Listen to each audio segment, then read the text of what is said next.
ये जो चिकन है ना, इसका क्या नाम दिया जाए ये मुझे नहीं मालूम। ये जाहिर सी बात है हमारी अम्मी की रेसिपी है। अब अम्मी की रेसिपी को कोई नाम देना जायज़ बात नहीं लगती है। वैसे तो ये चिकन कौरमा है, चिकन करी इसे कह सकते हैं, पर अगर मैं यूं कहूं कि इसको कोई नाम दिया जाए तो मुझे नहीं पता। तो चलिए शुरू करते हैं कि ये चिकन कौरमा कैसे बना, इसमें क्या क्या पड़ा और ये कैसे बना।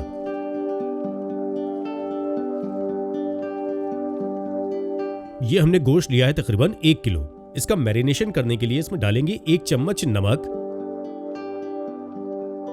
फिर हमने डाला इसमें तकरीबन 2 चम्मच लहसुन अदरक का पेस्ट,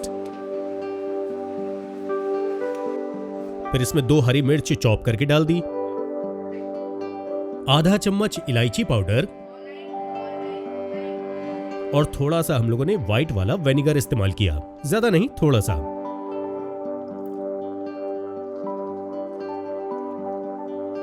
फिर हमने काली मिर्च का इसमें इस्तेमाल किया, ब्लैक पेपर ज्यादा नहीं, वो भी थोड़ा सा टेस्ट के अकॉर्डिंग आप जितना रखना चाहते हैं। फिर इन सारी चीजों को मिक्स कर लीजिए अच्छी तरह से। हमने तो बहुत अच्छी तरह से इसको मिक्स किया पूरे 1 मिनट तक।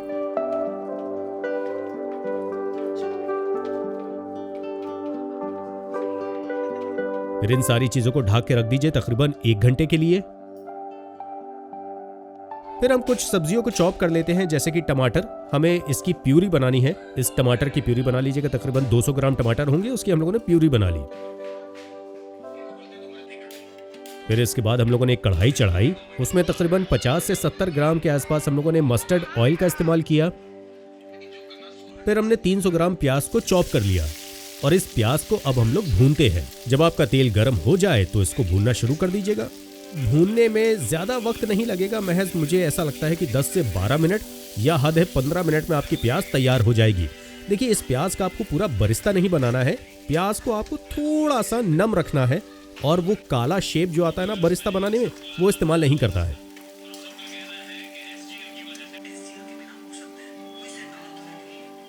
फिर हमने 2 चम्मच पिसी धनिया का इस्तेमाल किया, 1 चम्मच कश्मीरी लाल मिर्च का, 1 चम्मच लाल मिर्च पाउडर, आधा चम्मच हल्दी पाउडर और आधा चम्मच गरम मसाले का इस्तेमाल किया। फिर इन सारी चीजों को एक कटोरी में डालिए, मैं बताता हूं क्यों। फिर इसमें थोड़ा सा पानी मिलाइए और इन सारी चीजों को डाइल्यूट कर लीजिए।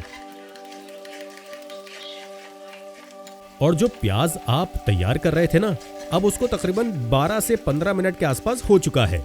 ये देखिए, प्याज आपकी ऑलमोस्ट रेडी हो चुकी है। मैंने बताया था बरिस्ता नहीं बनाना है प्याज का हमें। अब इस प्याज को आप लोग निकाल लीजिए और जो ऑयल है उसमें ऑयल रहने दीजिएगा। मैं बताता हूं क्यों। इस प्याज को अलग कर लीजिए क्योंकि हमें इस प्याज की भी प्यूरी बनानी है। एक तरीके से इस प्याज को पीस लेना है और थोड़ी सी प्याज इसमें ही छोड़ देंगे। फिर इसके बाद हमने 4 छोटी इलायची, थोड़ी सी दालचीनी, थोड़ी सी जावित्री, 1 बड़ी इलायची, 4 छोटी लौंग और थोड़े से जीरे का इस्तेमाल किया। ये सारे खड़े मसाले उसी ऑयल में डाल दीजिएगा और उसके बाद 2 चम्मच लहसुन अदरक के पेस्ट का हमने इसमें इस्तेमाल किया। देखिए, लहसुन अदरक के पेस्ट का इस्तेमाल किया था मैरिनेशन के टाइम पे, 2 चम्मच यहाँ भी इस्तेमाल किया। और जो अभी आपने पिसे मसालों का लिक्विड बना के रखा था ना, वो भी इसमें डाल दीजिए और बस इन सारी चीजों को अच्छे से पकाइए, भूनिए। फिर इसके बाद हम लोगों ने दही का इसमें इस्तेमाल किया, तकरीबन 3 चम्मच। 3 चम्मच हो जाता है एक छोटी ऑलमोस्ट कटोरी। अब इस दही के साथ भी इन सारी चीजों को पकाइए। देखिए, चलाते रहिएगा क्योंकि अगर आप नहीं चलाएंगे तो दही आपका फट जाएगा। और जो प्यूरी आपने टमाटर की बनाकर रखी थी ना, वो इसमें डाल दीजिए। अब इन सारी चीजों को भी अच्छे से पकाइए, अच्छे से भूनिए, अच्छे से तैयार करिए। और जो अभी आपने प्याज निकाल के रखी थी ना, वो ठंडी हो गई है। अब इन सारी प्याज को आप पीस लीजिए और प्याज पीसने के बाद में वो सारी प्याज भी इसमें ही डाल दीजिएगा।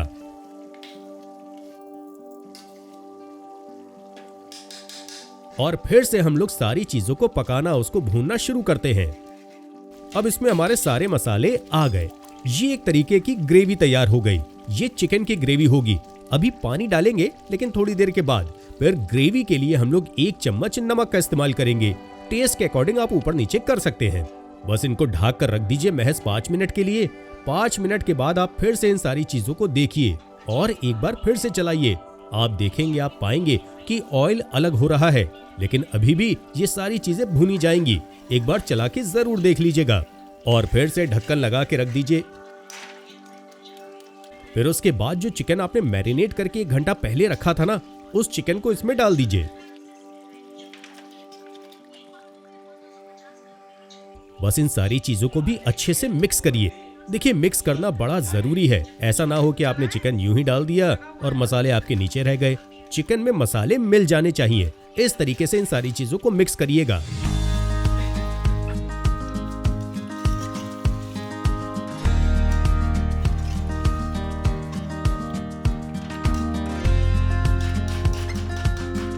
बस इसे ढक कर रख दीजिए 5 मिनट के लिए और 5 मिनट के बाद फिर इसे खोल के देखिएगा।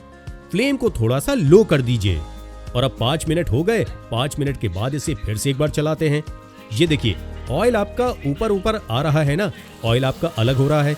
इसका मतलब ये है कि आपके सारे मसाले तैयार हो रहे हैं, आपका चिकन भी रेडी हो रहा है। बस इसे 5 मिनट के लिए फिर से एक बार ढक कर रख दीजिए ताकि इसकी स्टीम में आपका चिकन तैयार हो जाए और 5 मिनट के बाद फिर से इसे चलाइए। ऐसा आपको 3 से 4 बार करना है। हर 5-5 मिनट के बाद ढक कर रख दीजिएगा। 5 मिनट के बाद चलाकर देखिएगा कि आपका चिकन सही बन तो रहा है। अब फिर से इसे ढक दीजिए और 5 मिनट के बाद फिर से इसे खोलिएगा। ये आपको 2 से 3 बार 4 बार करना है।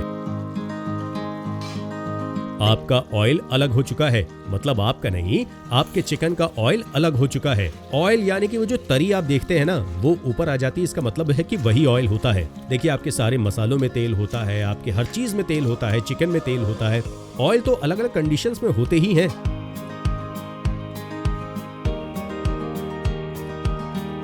ये देखिए, अब सारा ऑयल ऊपर आ चुका है। इसका मतलब ये हुआ कि आपके सारे मसाले ऑलमोस्ट रेडी हो चुके हैं। अब हम लोग थोड़े से पानी को गर्म करेंगे। ये ग्रेवी का पानी है। फिर हमने कसूरी मेथी ली, थोड़ी सी हथेली बराबर, और इस कसूरी मेथी को भी इसमें डाल देते हैं। और जो पानी आपका गर्म हो रहा था ना, वो ग्रेवी का पानी है। ग्रेवी आपको जितनी खानी है, जैसी खानी है, आप उसमें पानी का इस्तेमाल कर सकते हैं। बस इन सारी चीजों को फाइनली मिक्स करिए और पानी आपको जैसा कम ज्यादा लगे उसके हिसाब से आप कर सकते हैं। बस ग्रेवी भी आपकी 5 से 10 मिनट में रेडी हो जाएगी। आपको ग्रेवी थिक खानी हो, मोटी गाढ़ी वाली, तो पानी कम डालिएगा। वो रोटी के साथ आप खा सकते हैं। अगर आपको ग्रेवी पतली खानी हो चावल के साथ, तो पानी ज्यादा डाल दीजिएगा। ये आपके ऊपर है। फिर इसके बाद हम लोगों ने थोड़ा सा केवड़े जल का इस्तेमाल किया, ज्यादा नहीं, थोड़ा सा। देखिए, गुलाब जल मत डालिएगा, केवड़ा जल डालिएगा। केवड़ा जल अलग होता है।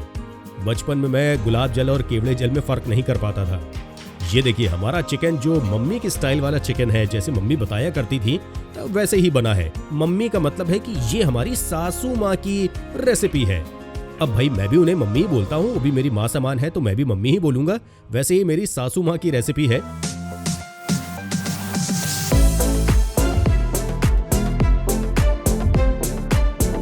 थोड़े से कटे हुए मिर्चे, जो स्लाइस कटे हुए होते हैं ना, वो ऊपर से डाल दीजिए। उसका भी टेस्ट एक अलग आएगा।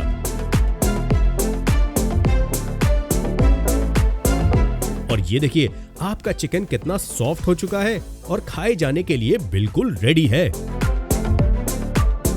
बस अब देर ना करिए, रोटी के साथ, चावल के साथ, जैसे चाहे आप इस चिकन को खा सकते हैं। ग्रेवी भी इतनी शानदार है कि आप ग्रेवी का ही मजा लेते रह जाएंगे। और चिकन तो आपका फेवरेट है ही ना। तो प्लीज हमारे चैनल को लाइक कीजिए, शेयर करिए, कमेंट करिए, सब्सक्राइब करिए, ताकि ऐसे वीडियो हम और भी बना सके। हमें दीजिए इजाजत। अगली दफा किसी और वीडियो के साथ आपसे मुलाकात होगी। तब तक के लिए नमस्कार, खुदा हाफिज।